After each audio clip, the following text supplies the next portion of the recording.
I remember attending a seminar in Havana in 2001 in April, where two former high CIA officials came down.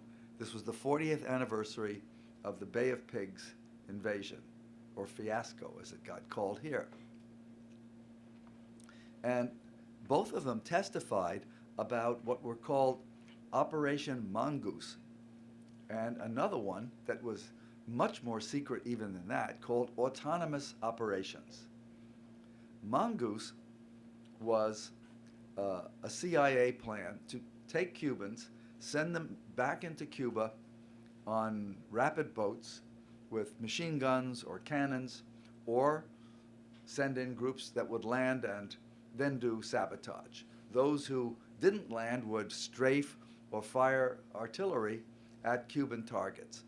Others would land, they would assassinate a teacher, a couple of soldiers, a local militia person, or member of the Committee for the Defense of the Revolution, and then they would flee again on their rapid launches.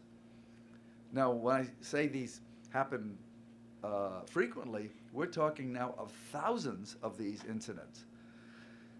Autonomous operations was even more sinister, as the former director of this, Sam Halpern, told the absolutely shocked audience in Havana, Cubans would approach the CIA that had been authorized by Attorney General Robert Kennedy. They would get from the CIA explosives, weapons, cash, rapid launches, and even sometimes small planes, and logistical assistance. But the CIA didn't even know what their targets were. CIA official Halpern called this poor tradecraft. So devastating had these attacks been on Cuba that Fidel sent, well, how should I say it, his most trusted lieutenant, Ernesto Che Guevara, to a secret meeting in Uruguay in August of 1961, some 6 months after the Bay of Pigs. At that meeting, Che Guevara met with Richard Goodwin, who was President Kennedy's Latin America man. And in the course of a conversation that lasted several hours, Che offered the following to Goodwin. He said, Cuba's willing to negotiate the following items. We're quite willing to stop exporting revolution, which seems to be your main complaint. We are willing to cut way back on our Soviet military ties, because that bothers you.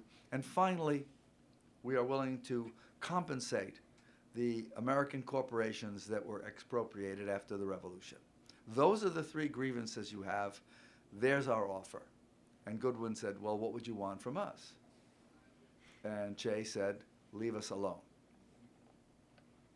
Goodwin took the report back to President Kennedy, and Che had given Goodwin a box of Monte Cristo number ones, which were Kennedy's favorite cigars. And as Kennedy lit one, he said, you know, Goodwin, actually you should have smoked the first one. That was, of course, referring to one of the assassination attempts where they were going to poison one of Fidel's cigars. Anyway, Goodwin reported to Kennedy, and Kennedy said, well, it sounds like weakness on their part. Let's turn up the heat. Now, ironically, this decision to turn up the heat, that is to escalate the terrorist war, led directly to Cuba's accepting Soviet intermediate-range ballistic nuclear weapons and intermediate-range bombers capable of carrying nuclear payloads. That led, of course, to the missile crisis of October 1962, directly.